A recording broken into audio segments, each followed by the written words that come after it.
Hola, hola, queridos amigos y queridas amigas. Bienvenidos a un programa más de Quédate en casa con los grandes escritores. Y siendo un programa más, es también un programa muy particular, porque resulta que hoy hacemos 100 programas. Hoy llegamos al centésimo programa de esta serie. Cielo santo, hemos hecho programas de 1 hora, 2 horas, 3 horas, 4 horas. El programa sobre Jorge Luis Borges, recuerdo que duró 5 horas, pero nunca yo pretendí que eso fuera hacer oído de una sola sentada, por supuesto que no.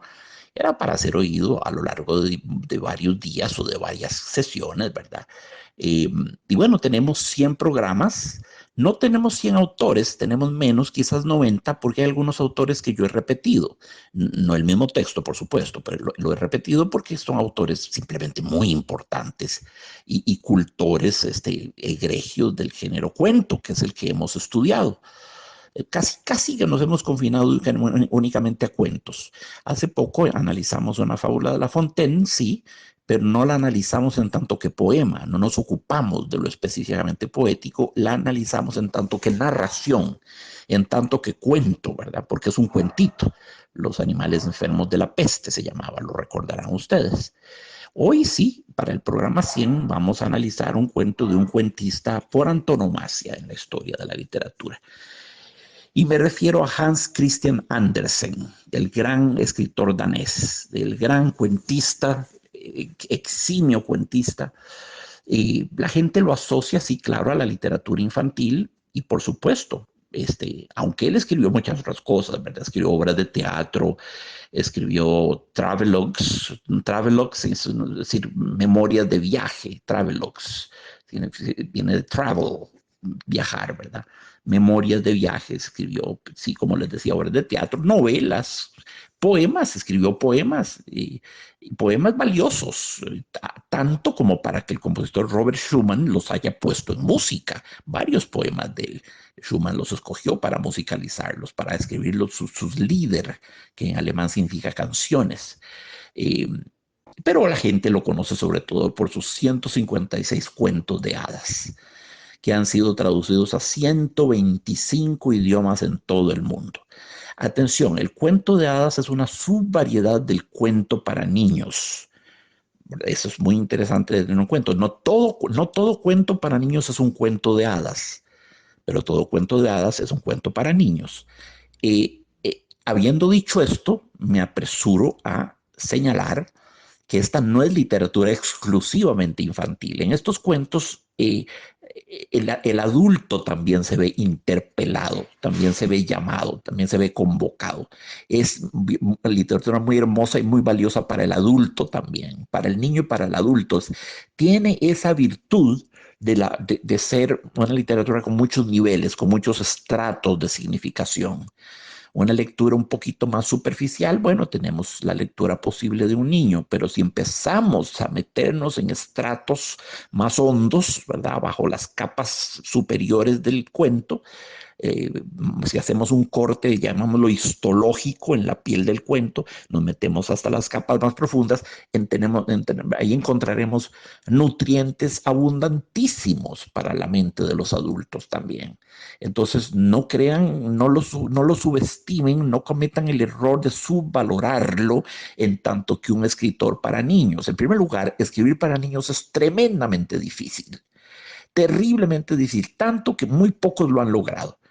Charles Perrault en Francia, Hans Christian Andersen en Dinamarca, los hermanos Grimm en Alemania y unos cuantos más. Realmente saber escribir para niños es un don que pocos escritores han tenido.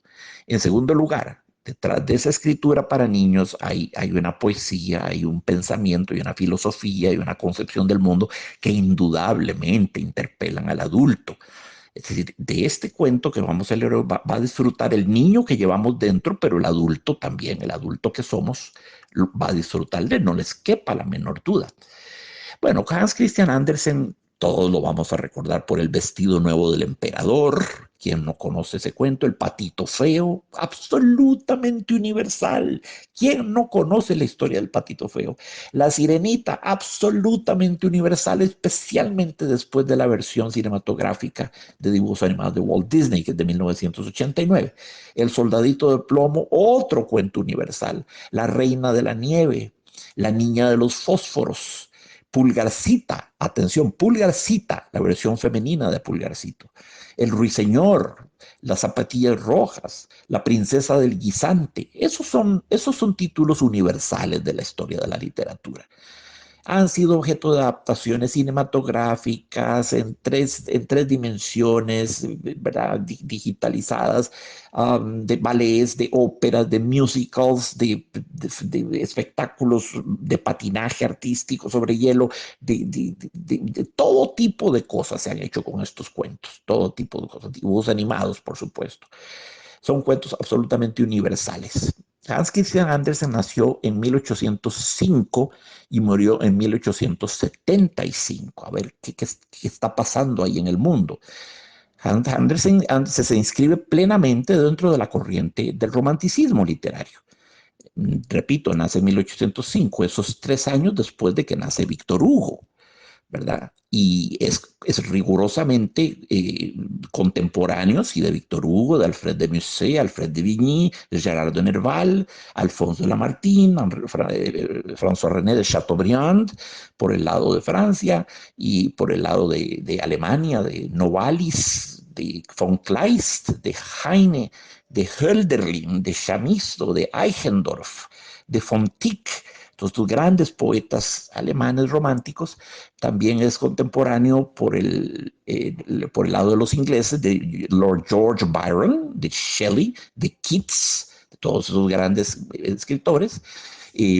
Cielo santo, un gran escritor inserto en el más álgido momento del romanticismo en todas las artes, porque en la música, había nacido en 1805, eso lo hace contemporáneo de Héctor Berlioz, que nace en 1803, de Mendelssohn, de Chopin, de Schumann, de Liszt, de Wagner, de Verdi, de muchos otros, de Paganini ciertamente.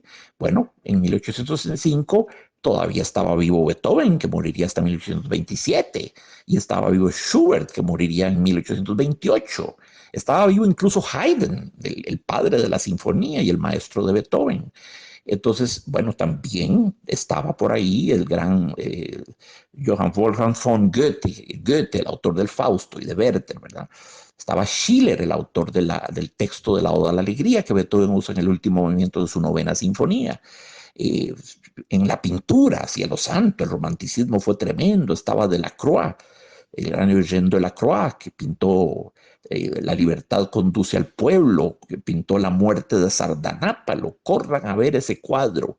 La muerte de Sardanápalo. No les voy a hablar mucho de esto para no desviarnos. He ahí un sátrapa, un tirano, Sardanápalo, que eligió morir en medio del placer más sibarítico, del placer más orgiástico.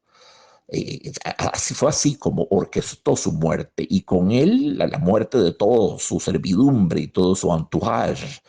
Y de qué manera lo representa Delacroix con aquellos rojos incendiarios de su paleta.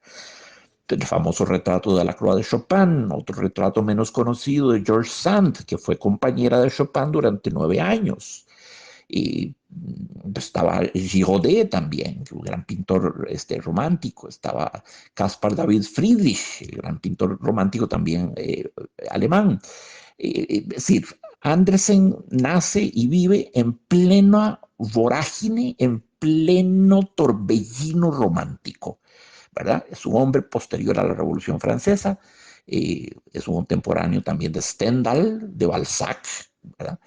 Y está inserto en una de las épocas más ricas, más ubérrimas en genio, en creatividad, en propuestas nuevas, en vanguardismo, en una época de tremendo, es como un maelstrom de arte en el que nace Hans Christian Andersen, que es, como les decía, es danés. Muere en 1875 a los 70 años de edad por un cáncer hepático que lo estuvo minando durante varios años. Lo resistió como durante 5 años.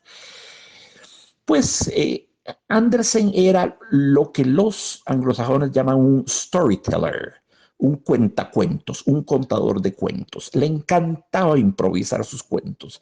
Se reunían los niños a su alrededor, se sentaba él en una banqueta y empezaba a inventar los cuentos y los iba creando conforme los iba narrando. No los tenía preparados. Nacían au fur et à mesure, nacían sobre la marcha. Él no sabía qué conclusión les iba a dar cuando los empezaba. Era un prodigio de talento narrativo, un storyteller, un contador de historias.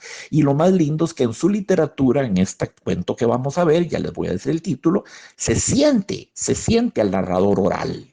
Tienen una oralidad, más que escritos, se sienten hablados, narrados, así, de premier jet, salidos espontáneamente sobre la marcha. Es la impresión que nos da. Es una literatura con un gran componente de oralidad. Fue amigo de Kierkegaard, el gran filósofo danés. Fue amigo de Dickens, a quien admiraba infinitamente. De hecho, Dickens se inspiró en el aspecto físico de Hans Christian Andersen, que era bastante particular. Búsquense hay fotos de él, no solo cuadros, hay fotos. Murió sobradamente en el tiempo de la foto, en el 875 ya la foto era una cosa ya que no era para nada una novedad. Entonces Dickens se basó en el aspecto físico, únicamente en el físico de Hans Christian Andersen para crear a su personaje Uriah Heep de David Copperfield. Uriah Heep. Claro, Uriah Heep es un miserable avaro cretino. El retrato no es espiritual. Dickens sabía que Andersen era una belleza de ser humano y todo el mundo sabía una belleza de ser humano, pero se inspiró en sus rasgos físicos para crear a este personaje, a este villano que era Uriah Heep. Um, ¿Qué más podemos decir de Dickens? Es muy probable que Dickens haya sido bisexual. Es prácticamente una certeza, ¿verdad? Lo sabemos por cartas que dirigió a varios hombres de los cuales se sintió enamorado. Lo dice claramente, lo expresa su deseo sexual claramente. A uno de ellos le dice, te quiero, pero te quiero en la forma en que una mujer querría a un hombre. Más claro no canta un gallo, pero lo hace más claro que eso también. Pero no vamos a ponernos ahora a leer cartas que son cartas íntimas, ¿verdad? Entonces, pues es muy probable que haya vivido como un homosexual reprimido.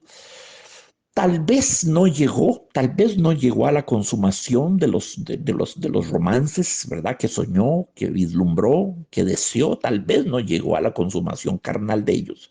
Eso no lo sabremos nunca, pero sí, sin indudablemente, que su alma se encendía por hombres que le resultaban atractivos y se enamoraba de ellos y sufrió siempre, porque casi siempre fue rechazado. Igual se enamoró de mujeres. La más importante de ellas es una mujer legendaria, Jenny Lind. Jenny Lind, conocida como el ruiseñor sueco, una cantante de ópera maravillosa, maravillosa, que era muy buena amiga de todos los grandes compositores de ópera de la época. Jenny Lind, el ruiseñor sueco. Ella, con mucho tacto, con mucha delicadeza, para no herirlo, lo rechazó. Le manifestó la gran admiración, el cariño que le tenía de hermana, así lo dice, me siento como hermana tuya, pero lo rechazó como pretendiente, para nada que fuese más allá de esa amistad. Eso le dolió mucho a Andersen, mucho. Tan es así que es muy probable que el cuento La Reina de la Nieve se haya visto inspirado por Jenny Lind. La Reina de la Nieve, esa Reina de la Nieve, esa, esa principesa Kirillel Seichinta, como diría Puccini en Turandot, esa princesa del hielo, imperturbable, impávida, inconmovible, un poco cruel, que es la Reina de la Nieve. Es posible que en ella se haya Andersen sacado un poquillo el clavo de la desazón que el rechazo de Jenny Lind le produjo. Muy bien, Andersen fue educado como luterano, Eh, nació el 4, murió el 4 de agosto del 75 a los 70 años. Estaba pasando sus últimos días en una propiedad campestre de unos amigos que tenía cerca de Copenhague. Como les dije, fue cáncer hepático. Había nacido el 2 de abril de 1805 y es interesante contarles que justamente se escogió el día del natalicio de Andersen, 2 de abril, para ser declarado el Día Internacional del Libro para Niños. Existe el Día Internacional del Libro para Niños y el día se eligió para que coincidiera con el natalicio de Andersen, 2 de abril de cada año. Podemos pensar y evocar en Andersen y darle gracias por las montones de cosas bellísimas que nos legó, ¿verdad? Andersen tuvo mucho éxito con sus cuentos infantiles. Eh, Murió internacionalmente reconocido, ¿verdad? Cubierto de galardones. Dinamarca le ofreció un estipendio anual, una suma anual, para que viviera bien y pudiera seguir escribiendo, y lo declararon Tesoro Nacional. Tesoro Nacional significaba que no podía irse de Dinamarca, que tenía que vivir ahí en Dinamarca, en Copenhague. Eh, le costó, pero fue finalmente muy reconocido, muy celebrado y murió universalmente laureado.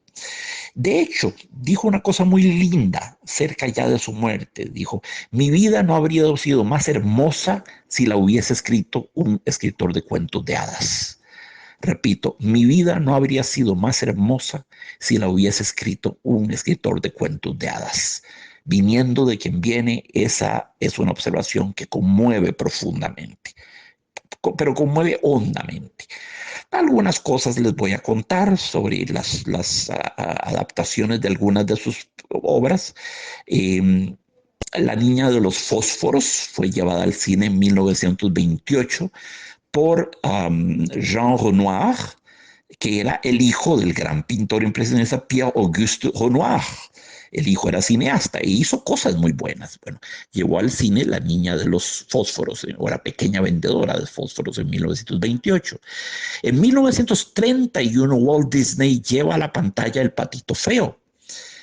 En 1948 hacen una película que se llama Las Zapatillas Rojas, basada en uno de sus cuentos. En 1952, el gran comediante Danny Kaye hace una película de largometraje a color donde interpreta a Hans Christian Andersen. La película básicamente es un biopic, es la vida de Hans Christian Andersen y Danny Kaye lo hace soberbiamente. Y lo que es más, Danny Kaye se parece físicamente a Hans Christian Andersen, habría que decir.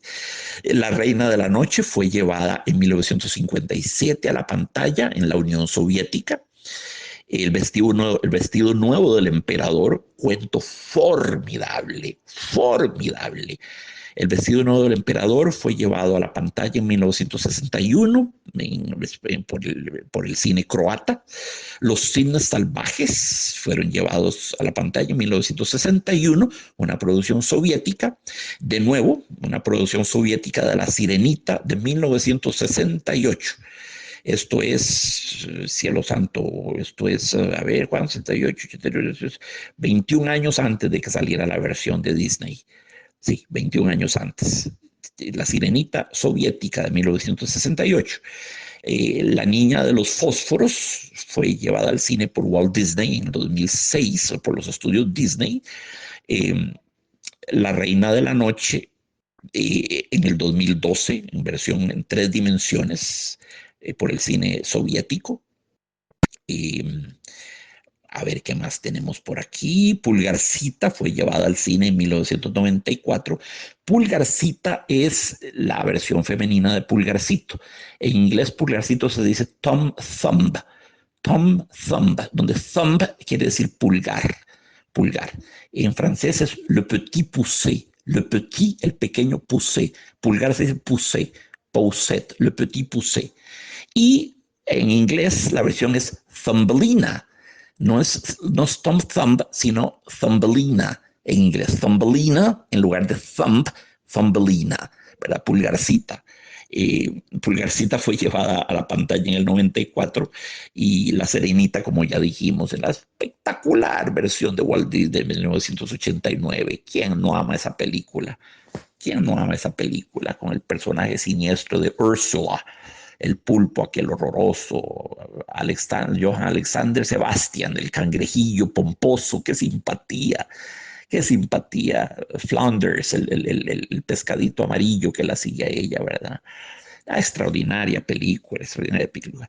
Les cuento que Winnie the Pooh, el osito, ¿verdad? Winnie the Pooh ha hecho varias películas cuyo argumento básico es tomado de cuentos de Andersen, aunque aparecen bajo el rubro Winnie the Pooh. Pero es Winnie the Pooh narrándonos una historia de Andersen. Stravinsky en 1914 hizo una ópera sobre Rossignol en la versión francesa del Ruiseñor, cuento de Andersen. Imagínense ustedes, el gran Igor Stravinsky junto con Bartók, seguramente el más grande compositor del siglo XX, llevó a la ópera Le Rossignol, el Ruiseñor. Así que es mucho lo que el mundo se ha ocupado de Andersen. En el puerto de Copenhague, ustedes van a ver y la pueden buscar, una hermosísima escultura donde se ve la sirenita sobre una piedra, así mirando al mar. Es obra de Edvard Eriksson. Es hermosa, hermosa estatua, hermosa. Búsquenla y la van a disfrutar mucho.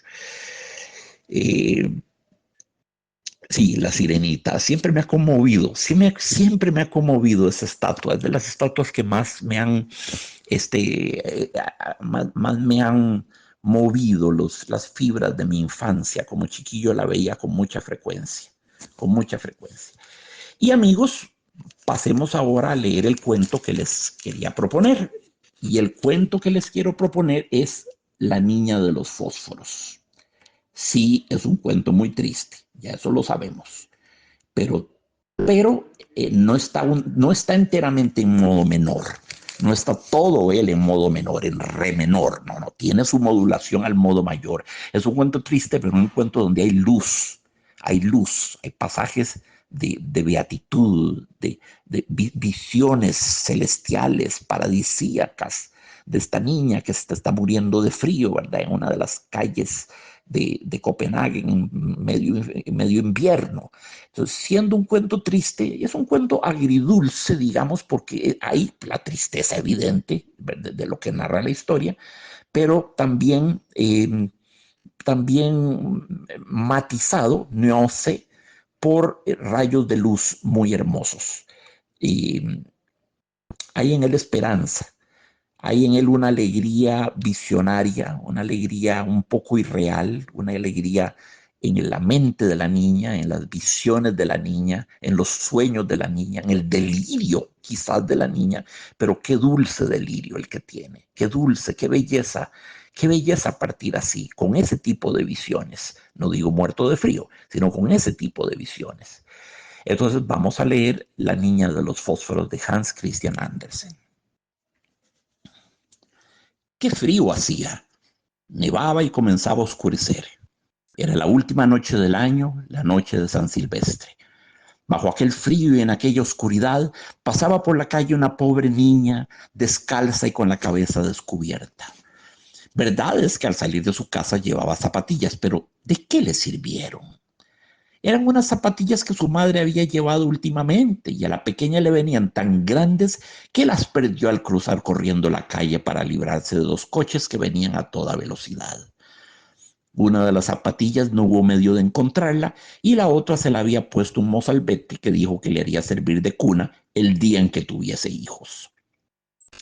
Y así la pobrecilla andaba descalza con los desnudos piececitos completamente amoratados por el frío. En un viejo delantal llevaba un puñado de fósforos y un paquete en una mano.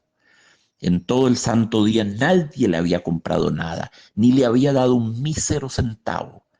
Volvía hacia su casa hambrienta y medio helada, y parecía tan abatida la pobrecilla. Los copos de nieve caían sobre su largo cabello rubio, cuyos hermosos rizos le cubrían el cuello, pero no estaba ella para presumir.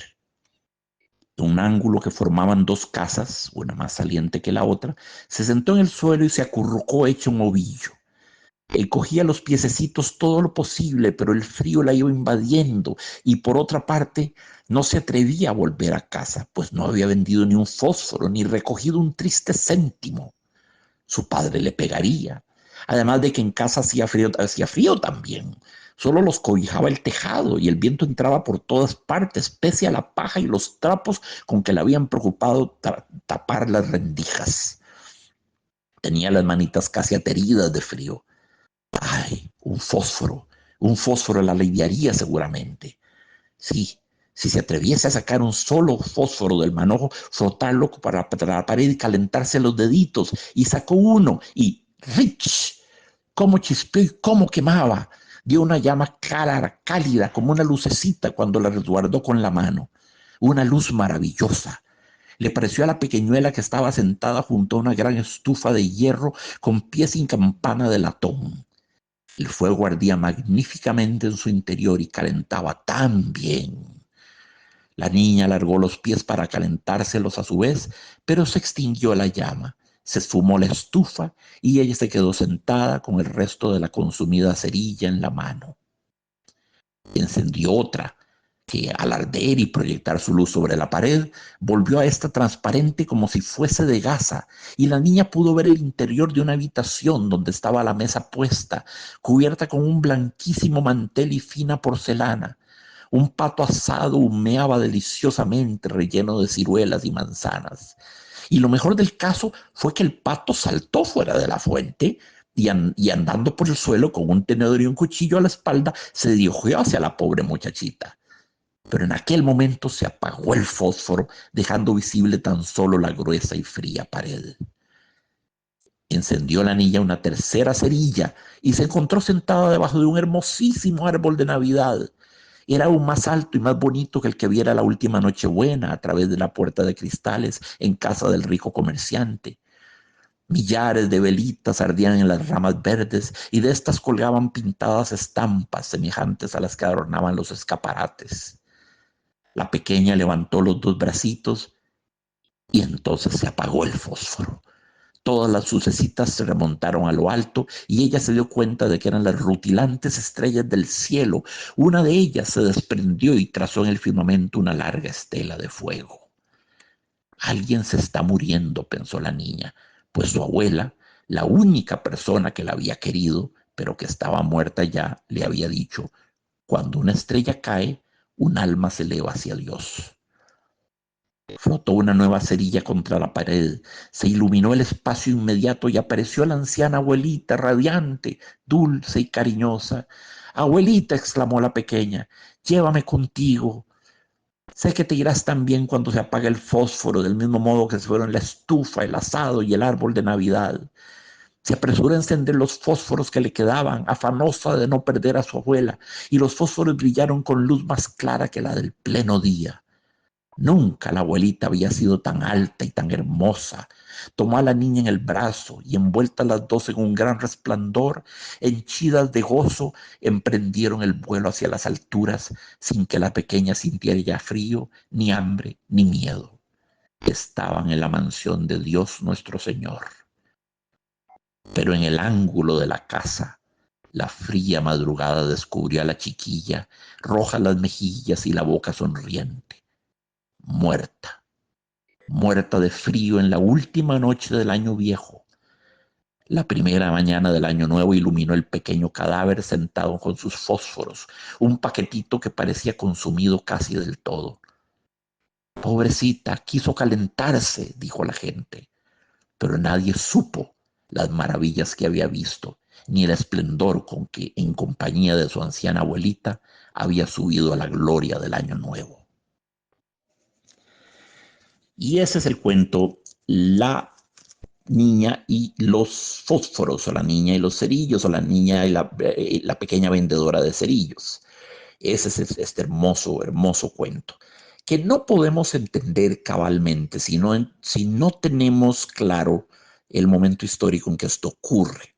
Ya dijimos que Andersen nació en 1805 y murió en 1875. Coincidió su vida, así pues, con la Revolución Industrial. La gran revolución industrial, la primera y gran revolución industrial, que grosso modo va de 1760 a 1840. Y aunque en su forma más bárbara y más salvaje se dio en Inglaterra, en realidad cundió por toda Europa y ya lo vieron Francia, Dinamarca, los países escandinavos, España, Italia, todos los países fueron, todos ellos atravesaron por la revolución industrial, que acarreó mucho dolor y mucha miseria para muchos, ¿verdad? Y el enriquecimiento de unos pocos y la historia de siempre, la sempiterna historia.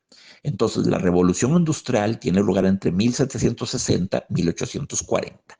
Está íntimamente vinculada a dos máquinas, la locomotora, que se movía por medio de la combustión del carbón, ese hidrocarburo fundamental que es el carbón, la locomotora, y la otra gran máquina era el telar mecánico, que también se movía gracias a la combustión del carbón. Eso significaba que en Inglaterra había montones de minas de carbón y había montones de trabajadores que no salían de aquellas oscuras, lóbregas, insalubres minas de carbón, aquellas bóvedas, vivían prácticamente enterrados en vida. Fue una cosa terrible.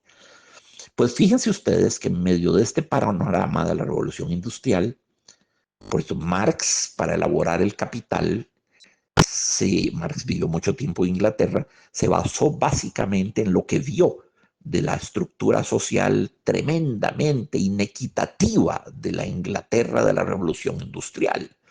Ese fue el modelo social en el cual Marx se basó para elaborar su teoría, toda su teoría del materialismo dialéctico y del comunismo y de todo esto. La sociedad que estudió para formular toda esta filosofía fue la sociedad inglesa, la peor de todas, en pleno furor de la revolución industrial. Los niños eran mucho más baratos que los adultos para trabajar en las minas de carbón. Eh, Eran, cielo santo, el 40% de la mano de obra en esas minas de carbón eran niños. Para que se hagan ustedes una idea de lo que era aquello. Trabajaban en pozos mineros, ¿verdad? En espacios diminutos, espacios chiquititos, porque había ciertos lugares, ciertos túneles, ciertos laberintos ahí en el fondo de la tierra donde solo los cuerpitos de los niños podían entrar. Entonces los niños se hicieron muy rentables, muy redituables y eran vendidos por sus propias familias para que se deslomaran trabajando en las minas de carbón, oliendo el polvo de carbón, que era cancerígeno y que es una cosa atroz hasta el día de hoy.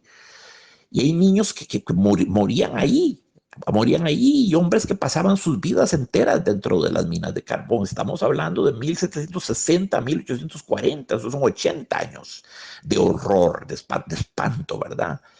El trabajo infantil, por ejemplo, evidentemente es una violación a los derechos humanos, está prohibidísimo en todos los lugares del mundo, en Costa Rica también, por supuesto, el trabajo infantil. Y sin embargo, Costa Rica viola en eso las convenciones universales, aunque no como sucedía en tiempos de la Revolución Industrial en Inglaterra, pero sí.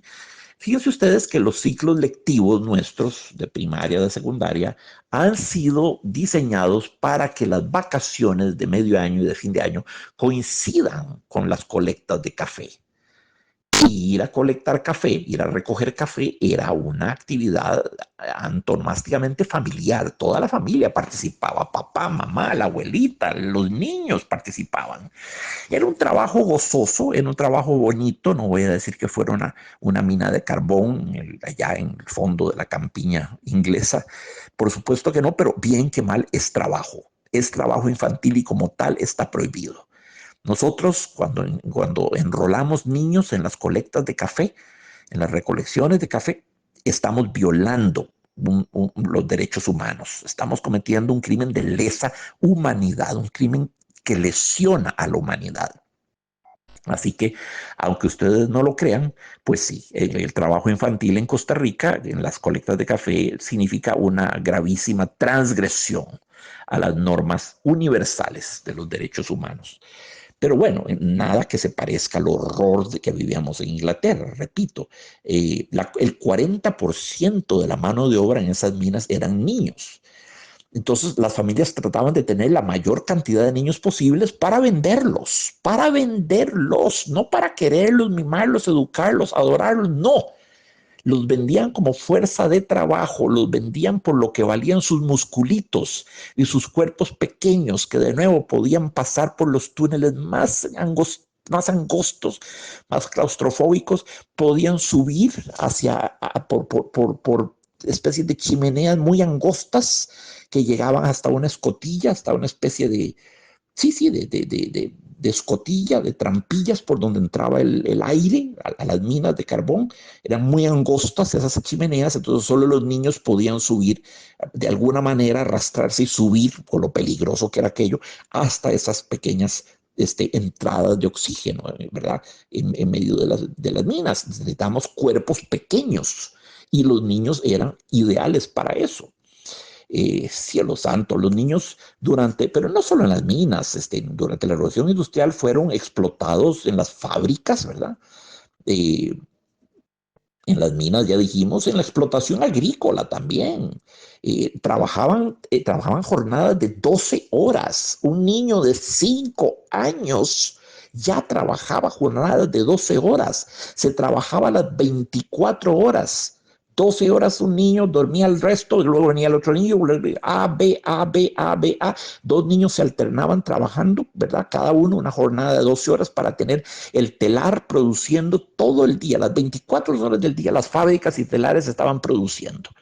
Era un frenesí productivo como solo es comparable el que tenemos hoy, al día de hoy, en pleno siglo XXI. Sí, es el mismo furor productivo. Hay que producir, hay que renovar, hay que innovar porque hay que vender y hay que generar capital. ¿Para qué? Para invertir ese capital. ¿Para qué? Para ganar más capital. ¿Para qué? Para reinvertirlo. ¿Para qué? Para ganar más capital. ¿Para qué? Para reinvertirlo. Ese círculo absurdo del capitalismo, ¿verdad? Hay que producir para generar dinero. ¿Y qué hacemos con ese dinero? Lo reinvertimos. ¿Para qué? Para ganar más dinero. Y así seguimos ad nauseam, ¿verdad? Ad infinitum. Ese círculo absurdo y profundamente cruel, ¿verdad? Entonces, claro, en las fábricas, en las minas, en la explotación agrícola, los niños trabajaban jornadas de 12 horas. Eh, Claro, las máquinas de tejer eran importantísimas en los telares mecánicos, porque solo los niños eran lo suficientemente pequeños para meterse debajo de aquellos monstruos mecánicos, meterse de cuatro patitas, escurrirse para desatascar tal cosa, para recoger tal cosa, para esto, para el otro. Hacían falta cuerpos chiquititos. Y en esos telares mecánicos no eran lugares seguros. De pronto un oso salía disparado a la velocidad de una bala y mataba a quien fuera, ¿verdad? O se desplomaba una máquina y aplastaba al niño. Pasó mil veces. Eh, entonces, para eso lo necesitaban, para andar así a cuatro patitas en medio de los telares mecánicos recogiendo cosas que se caían. Y de nuevo, eran muy rentables los niños, eran muy apetecidos por el mercado. Cielo santo, qué cosa más terrible. El gran Charles Dickens, el gran novelista inglés del siglo XIX, sin duda, plasmó esta realidad social, la plasmó en Oliver Twist. Ustedes habrán leído la novela o visto la película o ambas cosas. Oliver Twist la plasmó en David Copperfield. En David Copperfield también tenemos. Dickens retrata muy bien la sociedad inglesa de esa época y la manera en que se trataban los niños. Eran fuerzas productivas, no valían por nada más que eso. Eran músculos, eran fuerzas productivas. Se les irrespetaba, se les masacraba, se les sacrificaba al dios dinero en el altar del dios dinero, del dios capital. Eran inmolados miles de miles, cientos de miles de niños. Una familia vendía a sus hijos y producían hijos para la venta. Una madre podía tener 20 hijos, 15 hijos, 10 hijos. En primer lugar, en esa época la mitad se moría, ¿verdad? Y de la otra mitad, por lo menos, asumamos que la señora tuvo 12 hijos, 6 mueren, de los 6 que quedan, 3 permanecen en la casa y 3 van para el mercado laboral. Ni siquiera se encariñaban con ellos los papás, ni siquiera había mimo alguno. Se sabía que eran soldaditos para la máquina productiva de la revolución industrial. Se sabían que eran piecitas en un engranaje, una maquinaria que los iba a moler hasta hacerlos polvo. Eso se sabía, lo sabían todos. Juan Sebastián Bach tuvo 20 hijos, el gran compositor alemán, con sus 2 esposas, Ana Magdalena y María Bárbara Bach. Sí, tuvo 20 hijos, pero se le murieron la mitad. No, pero Bach es anterior a la Revolución Industrial. Bach muere en 1750, la Revolución Industrial comienza en 1760. Pero sí, tuvo que tener 20 hijos para que sobrevivieran 10. Entonces las familias eran muy ubérrimas, las familias eran muy grandes, había montones de hermanos, porque se partía del presupuesto de que la mitad de los hijos se iban a morir, y así era en efecto. El niño no tenía en estos tiempos que estamos hablando, no tenía esa aura privilegiada que tiene hoy en día. Los niños los protegen, los miman, los cuidan, se velan sus derechos, se vela por su educación, por su alimentación, por su salud, por su crecimiento, por su formación integral. No, hoy en día son sociedades casi eh, confeccionadas de manera que privilegien a los niños, y eso me parece muy bien. Me parece muy bien. Aún así, siguen cometiendo errores atroces con los niños al día de hoy, pero no a la escala y no de la magnitud de la revolución industrial. Por el amor de Dios, condenar a un niño de 5 años a andar metido en el fondo de una mina de carbón allá 500 metros bajo tierra, arrastrándose como un topo en medio de laberintos y de pasadizos claustrofobizantes. No. Era un infierno atroz. Era un infierno atroz, ¿verdad? Y, y si no era eso, eran las máquinas de los telares o las cuadrillas agrícolas, igualmente eran trabajos de 12 horas, ¿verdad? Así que Dickens denunció todo esto en Oliver Twist y David Copperfield. Incluso en Great Expectations tenemos algo de eso. Casi en todas las novelas de Dickens hay alguna alusión a este estado de cosas de la sociedad inglesa. Entonces sí, los papás tenían a sus hijos y ya sabían que los iban a vender como mano de obra, ¿verdad? Y en las aldeas, en el campo, la situación era un poquito mejor. Los niños en el campo tenían más acceso a la educación, en clases, en aulas atiborradas, eh, pagaban un penique al día por tener estas clases, ¿verdad? Y lo único que se les enseñaba era lectura, escritura y aritmética, no había nada más. Esas eran las 3 asignaturas: lectura, escritura y aritmética. La iglesia ofrecía sus escuelitas dominicales, bueno, algo es algo, y había algunas organizaciones benéficas del lado bueno de las cosas, ¿verdad? Las aldeas entonces tenían clases, así bien abarrotadas y con pésima infraestructura, pero tenían clases. Eh, Muy limitado: lectura, escritura y aritmética. En 1870, esto es 30 años después de que termine la Revolución Industrial, en 1870 se declara ya legalmente, forma parte de la Constitución de Inglaterra, que los niños entre 5 y 12 años deben de recibir educación, es de educación obligatoria en 1870. No gratuita, atención, nunca hubo educación gratuita en Inglaterra. No, eso solo en Costa Rica sucede. Somos un país bendecido por ello, bendecido. O bueno, lo fuimos durante mucho tiempo. Las cosas se han degradado mucho en años recientes.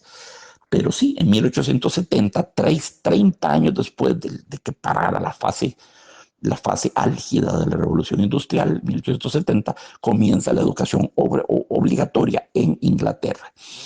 Y bueno, los niños que no trabajaban bien en las minas o en los telares, ¿verdad?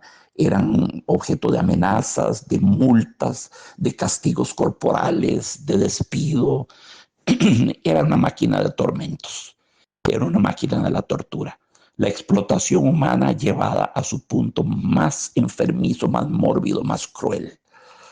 Y repito, las familias tenían 20 hijos porque ya se sabía que 10 iban a morir, 5 iban a ser vendidos y 5 iban a ser retenidos en las faenas del hogar, ¿verdad? Eso cuesta entenderlo. A nosotros, seres del año 2024, nos cuesta entender que los niños hayan sido nunca sometidos a ese tratamiento, pero sí lo fueron, créanlo, créanlo amigos. No existía el Patronato Nacional de la Infancia, no existía la UNICEF, no existía ninguna organización que protegiera a los niños, no había nada de eso. Estamos en la más oscurantista noche de la revolución industrial. Sí, es por eso que Marx, cuando vio eso, se le paró el pelo y escribió el Capital y el Manifiesto Comunista, al ver esos horrores que se estaban dando en Inglaterra y en toda Europa, a decir verdad. Pero, pero bueno, es una cosa terrible, ¿verdad? Es una cosa terrible todo esto, una cosa terrible. Entonces, bueno, jornadas laborales de 12 horas. Los niños representaban una mano de obra para los propietarios de estas minas de carbón, representaban una mano de obra 80% más barata que los adultos. Vean qué negociazo. Tener niños que se podían meter por los más estrechos laberintos, ¿verdad? Rendijas, por túneles, por ventanillas, por escotillas, por eso eran muy codiciados. Los niños representaban un 80% más barato mano de obra que los adultos. Entonces, eran inmensamente redituables, eran generadores de plusvalía por antonomasia, por excelencia, eran una preciadísima posesión los niños en términos económicos para cualquier familia y para la sociedad en general. Eran, eran colmenas de niños esclavizados de la peor manera imaginable. Hemos de recordar esos años, segunda mitad del siglo XVIII, primera mitad del siglo XIX. Hemos de recordar esos años con un velo de tristeza en nuestros rostros porque fueron años en que la infancia fue prostituida, fue pisoteada, vejada, explotada, ultrajada como nunca lo ha sido el mundo. Nunca, no se ha visto eso en ningún otro lugar desde entonces, aunque al día de hoy hay lugares en el planeta donde el trabajo infantil es tremendamente brutal, ¿verdad? Pero bueno, son lugares que se sabe que son lugares problemáticos. Lo que pasa es que en estos tiempos de la revolución industrial eso estaba diseminado por toda Europa occidental por lo menos, ¿verdad? Por toda Europa occidental, particularmente en Inglaterra, que fue la cuna de la revolución industrial, pero después se propagó a toda Europa. Entonces, este es el contexto que tenemos que tener en cuenta al leer La niña de los fósforos. Por eso el cuento tiene un enorme valor social, un valor sociológico, un valor histórico, un valor político, un valor documental, un valor testimonial. No es un mero cuentito para niños, no es un cuento de hadas tradicional, aunque el desenlace está lleno de elementos sobrenaturales. La abuelita que viene del cielo para llevarse a la niña, cosas muy lindas suceden, ¿de acuerdo? Hay una transfiguración de la niña, hay incluso una asunción de la niña, una ascensión y asunción. Se eleva en los cielos como lo hizo en algún momento Jesucristo o la Virgen María. Suben a los cielos, son sorbidos por la infinidad de los espacios constelados. En una bellísima página de Andersen, bellísimo ese momento en que la niña muere, pero ella vive la muerte como un ascenso glorioso y feliz. Entonces, pero es importante, ya ven ustedes por qué les decía, este cuento de Hans Christian Andersen es muy importante para entender la historia del mundo, lo que estaba pasando en Europa. Ciertamente Dinamarca y Copenhague fueron parte de la revolución industrial, cielo santo, todo, por supuesto, todos los países escandinavos lo fueron, ¿verdad? Entonces, el modelo social de Inglaterra pasó rápidamente a todos los demás, se transmitió como una pandemia, como un morbo, como una especie de pestilencia a Dinamarca y a todos los otros países de la Europa occidental. Entonces, es muy importante, este cuento tiene una lectura social que es muy importante.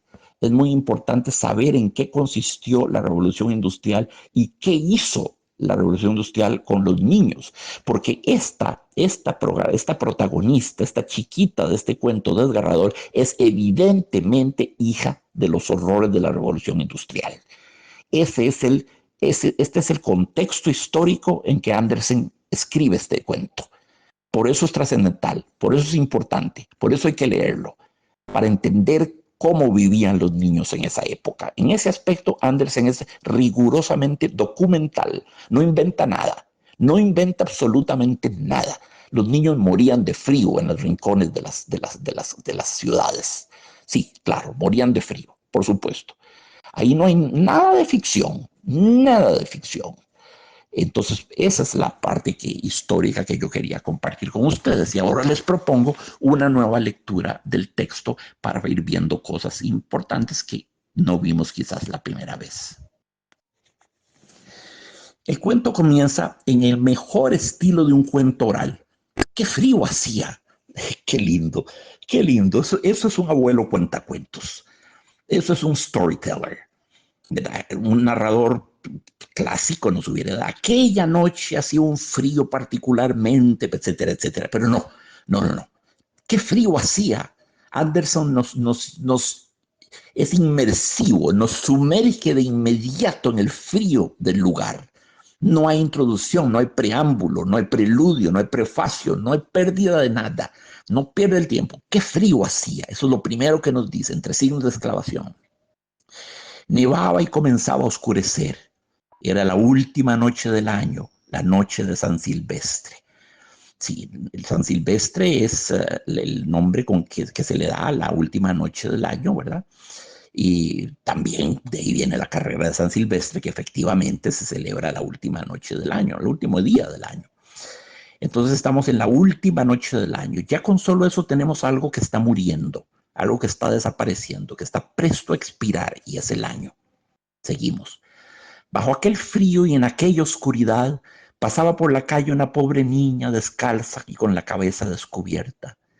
Verdad es que al salir de su casa llevaba zapatillas, pero ¿de qué le sirvieron? Eso de nuevo es muy oral, ¿verdad? Muy oral. ¿De qué le sirvieron? Eso es alguien que está contando un cuento, que lo está inventando, que lo está surciendo, que lo está tejiendo mientras lo va contando. De nuevo usa los signos de exclamación. Pero es cierto que salió con zapatillas, pero ¿de qué le sirvieron? Eran unas zapatillas que su madre había llevado últimamente y a la pequeña le venían tan grande que les perdió al cruzar corriendo a la calle para librarse de dos coches que venían a toda velocidad. Y ahí tenemos a la niña agredida por la gran ciudad. Dos coches con sus caballos que atraviesan a toda velocidad podrían haber molido su cuerpo en mil pedazos. Es una niña entonces en un medio hostil, y ella está inerme, no tiene armas para defenderse en ese medio, en el horror de esa ciudad industrializada, ¿verdad? Que podemos imaginar es Copenhague. Podemos, Andersen no nos da indicación ninguna geográfica, pero podría ser perfectamente Copenhague. Una de las zapatillas no hubo medio de encontrarla y la otra se la había puesto un mozalbete que dijo que le haría servir de cuna el día que tuviese hijos. Bueno, eso nos da una idea de lo descomunales que eran las zapatillas, ¿verdad? Pero no eran las zapatillas de la niña. La niña se las había quitado a la mamá para poder salir a vender sus cerillos, sus fósforos. Y eran tan descomunales que Anderson nos propone con una brizna de humor que podría haber sido la cuna de un chiquito recién nacido. A tal punto se veían grandes en los piecitos de la niña. Y así la pobrecilla andaba descalza con los desnudos piececitos completamente amoratados por el frío. Potente adjetivo, amoratados, es decir, que se han tornado morados, purpúreos, azulosos, ¿verdad? Azulados por el frío. La muerte por el frío, por hipotermia, siempre es azul, ¿verdad? Siempre va subiendo como una especie de mancha gangrenosa azul, amoratados. Y es una palabra como la que antes se usaba mucho en Costa Rica, ya no, es esmorecido.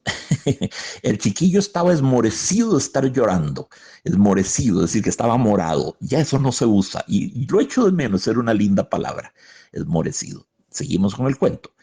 En un viejo delantal llevaba un puñado de fósforos y un paquete en una mano. Los fósforos en el delantal, así a un nivel muy artesanal. Los fósforos que son, pues son palitos de madera, esos todos, con una cabecita de fósforo y un palito de madera. podríamos casi creer que era un juguete, puesto que es una niña, que los llevaba como un juguetito. Pero la triste verdad es que no eran un juguete, eran su medio de sobrevivencia. El paquete lo llevaba en una mano, no en el delantal. Y sigue Andersen. En todo el santo día nadie le había comprado nada, ni le había dado un mísero centavo. Qué irónica resulta la expresión en todo el santo día, que es muy castellana, es muy nuestra, pero ciertamente aquel día no era santo, aunque fuera el día de San Silvestre, pero no había no había sido santo para ella. Hubiera podido tal vez poner a Andersen en todo este miserable día, en todo este infernal día, en todo este maldito día, en todo este nefasto o aciago día.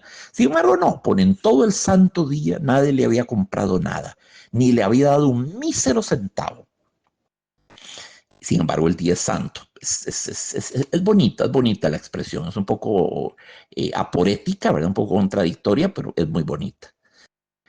La niña volvía hacia su casa hambrienta y medio helada, y parecía tan abatida la pobrecilla. De nuevo usa los signos de exclamación. De nuevo, esto es pura oralidad. No se imaginen a Andersen escribiéndolos, imagínenselo narrando, o a mí narrándolo, improvisando. Y parecía tan abatida la pobrecilla. Eso entre signos de exclamación está perfecto. Si es de nuevo, si fuese un narrador haciendo un cuento clásico, tendría que haber elaborado una frase del tipo, y esa tarde en medio de aquel frío y aquella intemperie, muerta del frío de la niña, lucía abatida, la pobrecita, parecía, etcétera. Bueno, pero ya eso es una narración convencional. Andersen no es un narrador convencional. Contamina su prosa de oralidad, nos hace sentir que estamos oyendo a alguien contar la historia, no leyéndola, sino nos hace sentir que alguien nos la está contando y sacándosela de la manga. Los copos de nieve caían sobre su largo cabello rubio, cuyos hermosos rizos le cubrían el cuello, pero no estaba ella para presumir. Todo es agresión, ¿verdad? Los coches en la calle, el frío terrible, los copos de nieve que caían sobre su largo cabello rubio, rizado. Pero claro, no eran nada cosméticos, eran heraldos de la muerte estos copos de nieve. Sigue Andersen. En un ángulo que formaban dos casas, una más saliente que la otra, se sentó en el suelo y se acurrucó hecha un ovillo. Encogía los piececitos todo lo posible, pero el frío la iba invadiendo. Y por otra parte, no se atrevía a volver a casa, pues no había vendido ni un fósforo ni recogido un triste céntimo. Ya Andersen había hablado de un mísero centavo, ahora nos habla de un triste céntimo. Entonces nos dice cosa terrible. Por no haber vendido un triste céntimo, su padre le pegaría. Además de que en casa hacía frío también, solo los cobijaba el tejado y el viento entraba por todas partes, pese a la paja y los trapos con que habían procurado tapar las rendijas. Esta es una calamidad familiar. Es una familia absolutamente proletaria, evidentemente, que vive en el margen de la sociedad. Es una familia, sí, de clase trabajadora, cuando trabajar significaba esto, ¿verdad? Les repito, aquí no hay Defensoría de los Habitantes, no hay PANI, no hay UNICEF, no hay nada, no está la Corte Internacional de Derechos de la Haya, no hay nada, no hay nada. Esta niña vive en un estado de intemperie metafísica, ¿verdad? Porque no encuentra amor, ni cariño, ni siquiera misericordia de nadie en la calle. Nadie es para comprarle un pinche fósforo, ni uno solo, en todo un día de andar descalza por las aceras, con lo fría que deberían estar esas aceras, las plantitas de los pies posiblemente llenas de cielo santo, de ampollas por el frío terrible, igual que el calor nos genera ampollas, el frío también. Es una cosa terrible. Y la otra opción era volver a casa, que es un tugurio, ¿verdad? La casa es un tugurio, atención, solo los cobijaba el tejado y el viento entraba por todas partes, pese a la paja y los trapos con que habían procurado tapar las rendijas. Esto es un tugurio, esto es un precario, una villa miseria, una favela, como las llaman en Brasil. De nuevo, Andersen está aquí proponiendo una fotografía de la sociedad danesa muy severa y muy realista y muy cruda. Tenía las manitas casi ateridas de frío. Ay, un fósforo la aliviaría seguramente. Si se atreviese a sacar uno solo del manojo, frotarlo contra la pared y calentarse los dedos. Aquí la niña vive ese terrible dilema, ¿verdad? Los fósforos son su mercadería, es lo que ella tiene que vender. Pero resulta que llega el momento en que tiene que usar su mercancía para sobrevivir, para calentarse, para burlar la muerte. Entonces ya no puede mercadear con su mercancía, ya no puede, ahora tiene que usarla para, es decir, empieza a comerse a sí misma, ¿verdad? Empieza a comerse su propio trabajo, empieza a comerse su propio producto para sacar calor de alguna parte, ¿verdad? Bueno, es lo que sucede en invierno con muchas especies animales, ¿verdad? Los osos, cuando se meten a hibernar, pierden una enorme cantidad de masa de corporal, de grasa que los cubre del frío. Empieza el cuerpo a comerse a sí mismo, a alimentarse a sí mismo, tomando calorías de su propia grasa, de las reservas de grasa que hay en el cuerpo. Esto es cierto de un oso en invierno como lo es de cualquier ser humano. Entonces, ella, pues, este hecho de usar los dedos, de usar los fósforos para calentarse, es un poco como el organismo que empieza a comerse a sí mismo, a buscar calorías de las reservas de grasa, de lípidos que se acumulan en el bajo vientre o en cualquier lugar del cuerpo. Entonces, la niña sacó un fósforo. Rich, nos pone Andersen, Rich. De nuevo, es el cuentacuentos, es oralidad, ¿verdad? No dice, y sacó uno y sonó curiosamente Rich. No, y sacó uno, Rich. Es una onomatopeya, Rich. Y es muy adecuada. ¿Cómo suena un fósforo cuando uno lo enciende? A ver, ¿cómo suena un fósforo? Podemos proponer muchas onomatopeyas, pero esta es muy buena.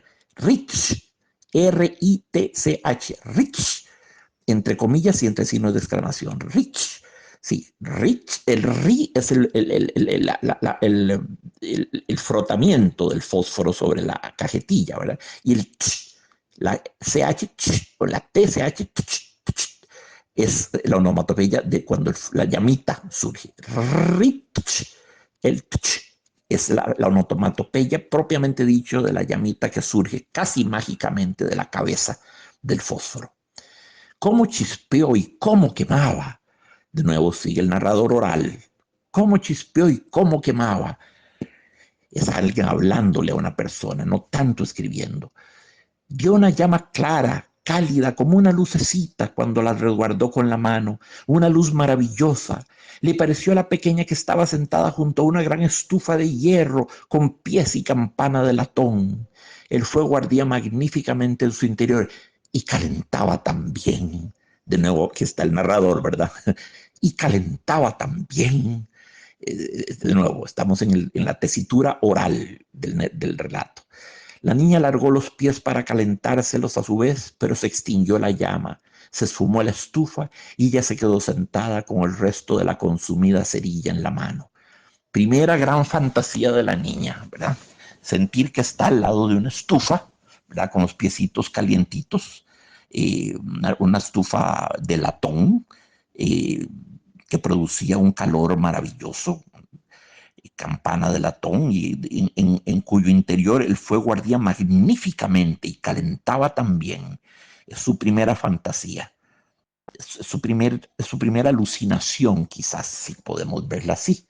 Pero claro, como toda alucinación, pasa rápido, es efímera, y los fósforos son justamente una metáfora maravillosa de lo efímero, de lo fugaz, de la visión quizás muy bella, de la epifanía, de la revelación, de la teofanía, el instante en que hablamos con Dios, pero tan breve, es apenas el encenderse de un fósforo, ¿verdad? Y se apaga de inmediato.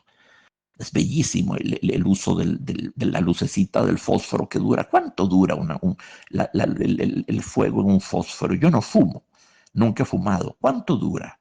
¿Cuánto dura la lucecita hasta que ya nos quema los dedos y tenemos que deshacernos de ella? No lo sé, no lo sé, no sé si llegará un minuto, No sé, nunca me he puesto a contarlo. Es evidente que es una cosa muy, muy efímera, muy bonita metáfora de lo fugaz. Entonces, vuelvo a Andersen, encendió otra que al arder y proyectar su luz sobre la pared, volvió a esta transparente como si fuese de gasa. Y la niña pudo ver el interior de una habitación donde estaba la mesa puesta, cubierta con un blanquísimo mantel y fina porcelana. Entonces, después de la necesidad primal, de la necesidad inmediata, más urgente, más apremiante, que era resguardarse del frío, eso es lo que representa la imagen de la estufa imaginaria, pasamos a la segunda perentoria necesidad, que es alimento. Si lo primero que hay que solucionar aquí es el frío, hay que sacarla de este infierno de hielo, por más que suene antipódico, de este infierno de hielo, esta es la primera necesidad. Se comprende que Andersen la ponga de primera, pero luego tenemos que ver cómo se alimenta para que genere calorías, para que se caliente, ¿verdad? Entonces, al encender el segundo cerillo, una gran pared blanca se transparentó como si fuera de gasa y dentro vio un blanquísimo mantel. Ese blanquísimo mantel contrasta con la suciedad de la calle, con la suciedad de sus piecitos sin duda descalzos que caminan sobre toda la inmundicia urbana. Ese blanquísimo mantel es muy simbólico. Nos habla de un espacio mágico, impoluto, de lo divino, de lo sacro. Por eso es blanco, es inmaculado, es decir, no tiene mácula, no tiene mancha. Es una bella alegoría también de lo sagrado, el blanquísimo mantel, el mantel donde el sacerdote prepara la Eucaristía, ¿verdad? El mantel blanco, por supuesto, inmaculado, de nuevo, que no tiene mácula, y con una fina porcelana. Y luego la alucinación va más allá. Un pato asado humeaba deliciosamente relleno de ciruelas y manzanas. Y lo mejor del caso fue que el pato saltó fuera de la fuente y andando por el suelo con un tenedor y un cuchillo a la espalda, se dirigió hacia la pobre muchachita. Pero en aquel momento se apagó el fósforo, dejando visible tan solo la gruesa y fría pared. Esa gruesa y fría pared que tiene algo de cementerio, tiene algo de bóveda, de cripta, de lápida, de cruz, de columbario, ¿verdad? Esa fría, inexpresiva pared se había tornado translúcida y detrás de ello vimos la escena del banquete y del patito que cobra vida y viene a ofrecérsele. Entonces, eh, ¿qué hace la niña? Bueno, la niña enciende una tercera cerilla, sigue comiéndose a sí misma. Encendió la niña una tercera cerilla y se encontró sentada debajo de un hermosísimo árbol de Navidad. Era aún más alto y más bonito que el que viera la última Nochebuena a través de la puerta de cristales en casa del rico comerciante. No, no es que ella haya tenido nunca un árbol de Navidad. Si los conocía es porque las había visto a través de la ventana, de la puerta de cristales en la mansión del rico comerciante. Y la encantó, la hechizó, la sedujo, la enamoró aquella imagen de aquel bellísimo árbol de Navidad. Imagínense ustedes las bombitas de Navidad, la nieve, las cositas, las tarjetas, las cositas que se cuelgan del árbol de Navidad. Siempre ha sido una tradición hermosa para mí el árbol de Navidad. En mi casa celebramos la Navidad con árboles y era un ritual sacro. Era colgar las bombitas del árbol de Navidad y los adornitos y la estrella arriba. Todo eso lo hacíamos. Fabricábamos además nieve con un detergente que venía como en forma de flequillos, como de pequeñas escamas. Eso al revolverse formaba una nieve deliciosa, que era como ver nieve, y eso se lo poníamos al arbolito y parecía que estaba nevado. Tengo recuerdos muy lindos de esto también, yo, claro. Entonces ella ve en la que es ya su tercera alucinación. Primero fue la estufa, segundo fue el pato lleno de ciruelas y de manzanas, y ahora es el árbol de Navidad. Y millares de velitas ardían en las ramas verdes, y de estas colgaban pintadas estampas semejantes a las que adornaban los escaparates. La pequeña levantó los dos bracitos y entonces se apagó el fósforo. Todas las lucecitas se montaron a lo alto y ella se dio cuenta de que eran las rutilantes estrellas del cielo. Una de ellas se desprendió y trazó en el firmamento una larga estela de fuego. Aquí la niña empieza a ver hacia lo alto. El cuento empieza a adquirir un movimiento ascensional, un movimiento de levitación. Todo empieza a subir. ¿Hacia dónde? Hacia los espacios siderales, hacia la noche sideral. Pues estamos en la noche. Es lo que inferimos de las luces en el firmamento y de la estrella fugaz que pasa, ¿verdad? Entonces es muy importante como ella empieza a mirar hacia lo alto. Ya ya propende hacia lo alto, ya algo en ella la llama hacia lo alto. Y el cuento asume un movimiento ascensional, un movimiento de elevación. Claro, sí, sí, las lucecitas del árbol se transforman en las estrellitas del cielo. Es una linda analogía, una correspondencia muy hermosa. Una transfiguración también de las lucecitas del árbol, pasamos a los espacios infinitos. Hay una sublimación, pasamos de lo menos a lo más. Pasamos a otro plano de la realidad. Ya al hablar de los espacios siderales y de las rutilantes estrellas del cielo, estamos entrando en el imaginario místico, en el imaginario religioso, en el cuento. Pero cuando ella ve la lucecita fugaz, dice, alguien se está muriendo, pensó la niña, pues su abuela, la única persona que la había querido, pero que estaba muerta ya, le había dicho, cuando una estrella cae, un alma se eleva hacia Dios. Entonces, esta lucecita en el cielo la conduce hacia la imagen de su abuela que había muerto y que nos dice Andersen, era el único ser humano que la había querido en su vida, la niña, era la abuelita. Entonces, la luz la conduce hacia la imagen de la abuelita. Y sí, la abuelita le había dicho, cuando una estrella cae, un alma se eleva hacia Dios. Eso me lo han dicho a mí también. De niño me lo decían también. Una estrella fugaz. Alguien viene de morir. Ahí va el alma, va hacia Dios. O lo típico, decían que cerrara uno los ojos y formulara un deseo. Bueno, lo hice y no se me cumplieron, pero no importa. La idea es muy bonita. La idea tiene un gran mérito poético, digamos. Entonces, volvemos al cuento. La niña frotó una nueva cerilla contra la pared. Se iluminó el espacio inmediato y apareció la anciana abuelita, radiante, dulce y cariñosa. Lluvia de adjetivos, radiante, dulce y cariñosa, 3 adjetivos uno tras otro, en avalancha. Aquí Andersen busca un efecto de acumulación. La mente en primera instancia no se detiene analíticamente a ver lo que es radiante, luego dulce y cariñosa, y la diferencia que hay entre ellos, lo que meramente siente en primera instancia, lo que el intelecto siente es una avalancha de términos todos luminosos y positivos. Radiante, es decir, llena de luz, que irradia luz. Dulce y cariñosa. Dulce es, por supuesto, es una sinestesia. Cuando nosotros decimos una persona dulce, estamos usando un término que es propio del registro gustativo, de las papilas gustativas, lo dulce, y lo estamos extrapolando a la personalidad de una persona, de un individuo. Decimos una persona muy dulce o muy amarga o muy ácida. Eso es una sinestesia, ¿verdad? Una sinestesia es cuando asociamos sensaciones que vienen de diferentes sentidos y las homologamos. Decir que una persona es muy dulce es evidentemente una sinestesia. Sacar un término del imaginario gustativo y aplicárselo a la personalidad de un individuo. Muy bien, aparece la abuelita. Maravilloso. Ya estamos en la cuarta alucinación de la niña. Abuelita, exclamó la pequeña, llévame contigo. Sé que te irás también cuando se apaga el fósforo, del mismo modo que se fueron la estufa, el asado y el árbol de Navidad. La niña ya tiene conciencia absoluta de la fugacidad de sus visiones, de que lo que no tome ahí mismo lo va a perder.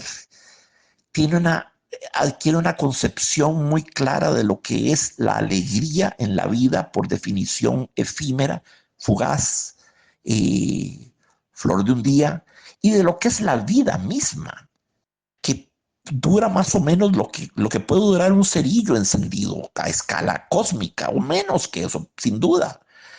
Si la niña aquí tiene una comprensión intuitiva, no racional, intuitiva de la naturaleza fugaz de la alegría y más aún, lo que es más grave, de la vida misma, que se le va a ir como ese cerillo que viene de apagarse, el cuarto cerillo, ¿verdad? Porque el momento lleva 4. Comenzó con la estufa, luego con el pato, luego con el árbol de Navidad y ahora en el cuarto, en la cuarta visión es la abuelita. Entonces ella le pide, llévame contigo.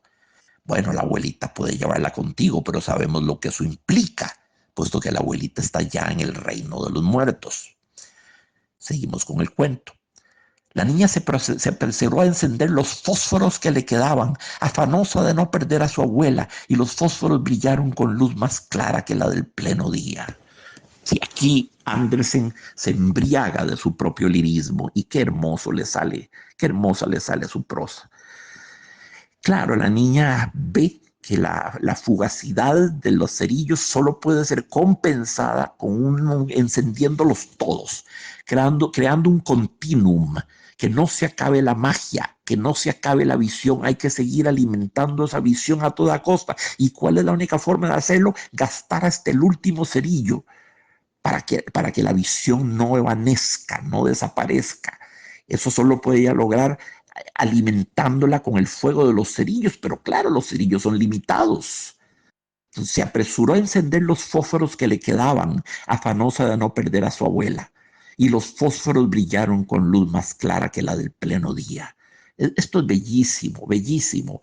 Cómo la niña trata de eternizar lo fugaz, de eternizar, de perpetuar lo fugaz y lo bello, lo hermoso, lo sublime, que por definición es tan breve.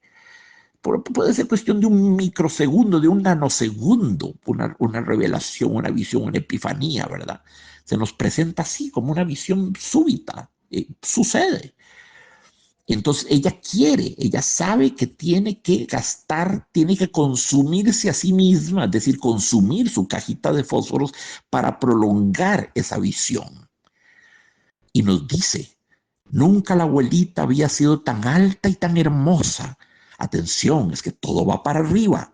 La abuelita se ve alta, claro, pues ya está hecho un ovillo, hecho un puñito en un ángulo entre dos casas, una más saliente que la otra sobre la acera, está hecho un ovillo, un puñito. Desde ahí abajo ve a la hermosa abuelita que se ve alta y se ve bella, posiblemente joven, vuelta a la juventud, podemos colegir, podemos suponer, ¿verdad? Nunca la abuelita había sido tan alta y tan hermosa. Tomó a la niña en el brazo y envueltas las dos en un gran resplandor, henchidas de gozo, emprendieron el vuelo hacia las alturas sin que la pequeña sintiera ya frío, hambre ni miedo. Estaban en la mansión de Dios nuestro Señor. Aquí todo el crescendo, porque todo esto ha sido un crescendo, es evidente, ¿verdad? Andersen nos propone un crescendo, pasamos de la estufa al parto, al árbol de Navidad, a la abuelita, es un crescendo, y pasamos por fin a la mansión de Dios nuestro Señor. Hay un enorme crescendo que culmina aquí. Esta es la culminación del cuento. Lo que viene ahora es una especie de epílogo casi, de postludio. ¿Qué es un postludio? Lo contrario de un preludio. Preludio es lo que viene antes del ludus, antes del juego. Un preludio. Preludio y fuga de Juan Sebastián Bach. El postludio es lo que viene después del juego, del ludus, postludio. Bueno, lo que queda, que es un párrafo, es apenas un postludio. La culminación de la narración está aquí. Estaban en la mansión de Dios nuestro Señor. Entonces las dos incendiadas en un gran resplandor, henchidas de gozo, emprendieron el vuelo hacia las alturas sin que la pequeña sintiera ya frío, hambre ni miedo. En el mismo orden, ¿verdad? Lo primero que había que combatir el frío, de inmediato había que combatir el hambre, en tercer lugar había que combatir el miedo. ¿Miedo a qué? A todo. Miedo al atroz, injusto, abominable y agresivo mundo en que le tocó vivir. Claro, una enorme agresión del mundo entero. Una niña que vende cigarrillos, que vende cerillos, que vende fósforos, caminando descalza en las frías calles de Copenhague, en medio de lo más cruento del infierno. Estamos en el último año, del último día del año. Dense cuenta de lo hermoso que es esto, ¿verdad? Así como va a comenzar un año nuevo, la niña va a comenzar una vida nueva en la mansión de Dios nuestro Señor, al lado de su abuelita, que aparece hermosa y alta y posiblemente rejuvenecida. Entonces, es toda una transfiguración. En este momento, en ese párrafo, Andersen modula del más oscuro y triste re menor a un mi bemol mayor, una tonalidad triunfal, asertiva, luminosa. Aquí hay una enorme transfiguración, una enorme sublimación. Todo, como les dije al principio, va hacia arriba, todo sube. Aquí las dos, la abuelita y su nieta, envueltas en un resplandor, suben hacia la morada de Dios nuestro Señor. Y luego viene el epílogo del cuento. Pero en el ángulo de la casa, la fría madrugada descubrió a la chiquilla, roja las mejillas y la boca sonriente. La fría madrugada descubrió a la chiquilla, la fría madrugada, bueno, es alguien en la calle, ¿verdad? Por supuesto, la fría madrugada es aquí una personificación, la madrugada no descubre nada. Bueno, proyecta luz sobre el cuerpo de la chiquita, ovillado en un ángulo de la calle. Rojas las mejillas y la boca sonriente, atención, no aparece cubierta de nieve, no aparece helada, convertida en un cubito de hielo, no, no aparece así, no aparece una persona muerta por hipotermia, no. Rojas las mejillas y la boca sonriente, ¿verdad? Como alguien que se asoma ya hacia un mundo de gran belleza, hacia un mundo de gran plenitud.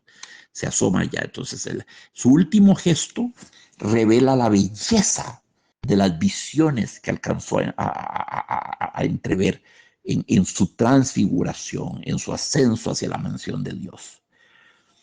Muerta, muerta de frío en la última noche del año viejo, nos pone Andersen, sí. Muerta, y repite, muerta de frío en la última noche del año viejo. La muerte por hipotermia, amigos, es quizás la más terrible que existe, es muy lenta, va generando gangrena, la muerte de los deditos, de las manos, de los pies, lo saben todos los alpinistas que han escalado cimas inaccesibles, ¿verdad?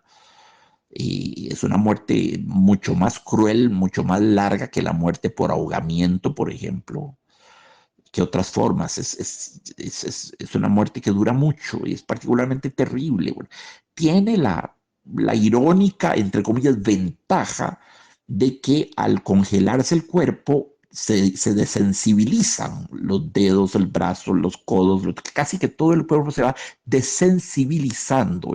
El frío terrible de la intemperie opera como una especie de analgesia irónica y macabra.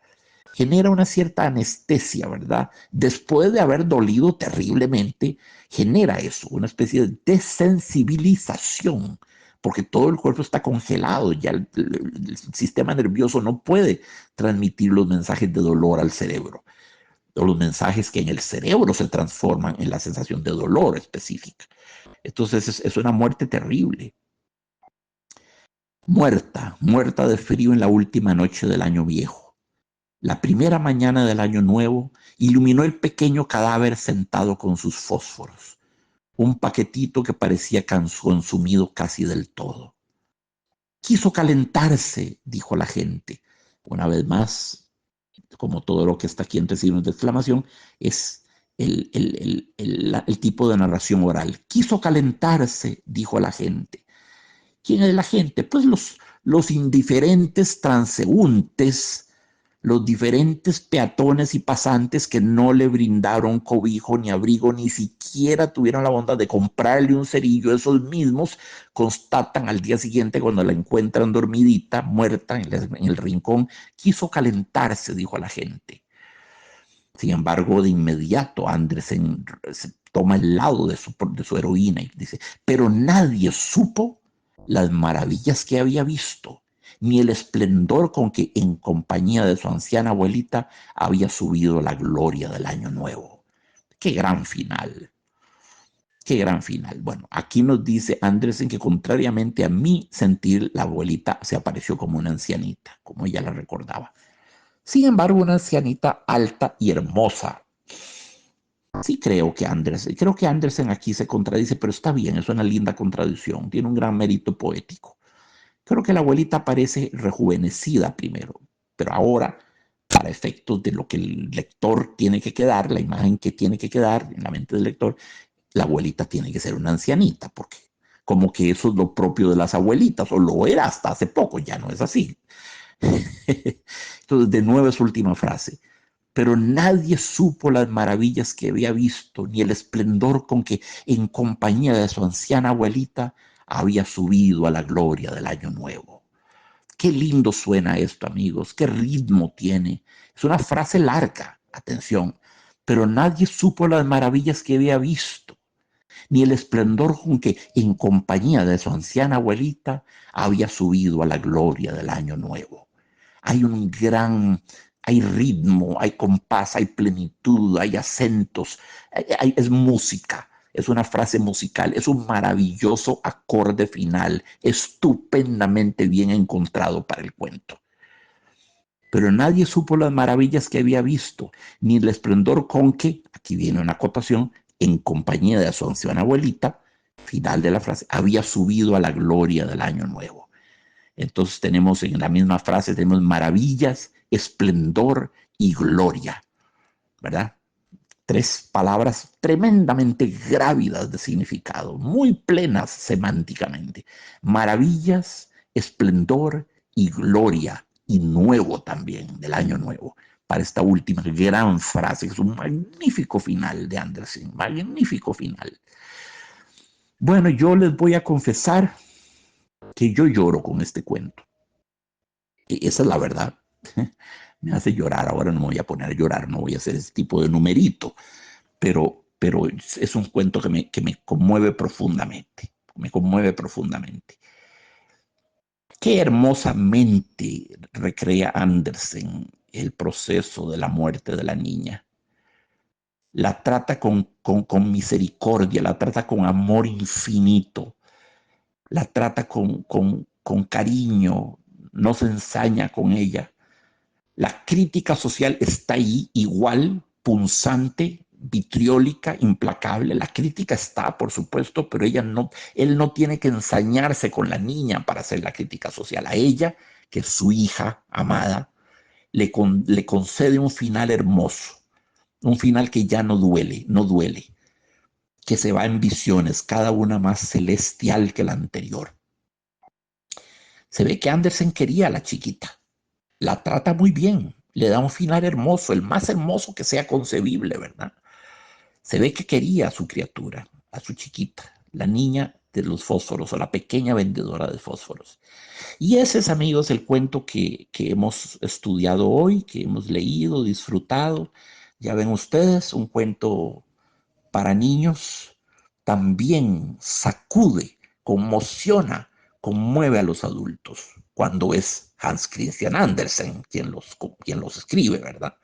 Un gran maestro, sí, un gran maestro, que sabía pungir las fibras del alma del niño, de la niña, igual que las fibras del alma del adulto. El adulto disfruta mucho de un cuento como este, sobre todo cuando es puesto en contexto, como que lo pusimos hoy para poderlo entender en plenitud.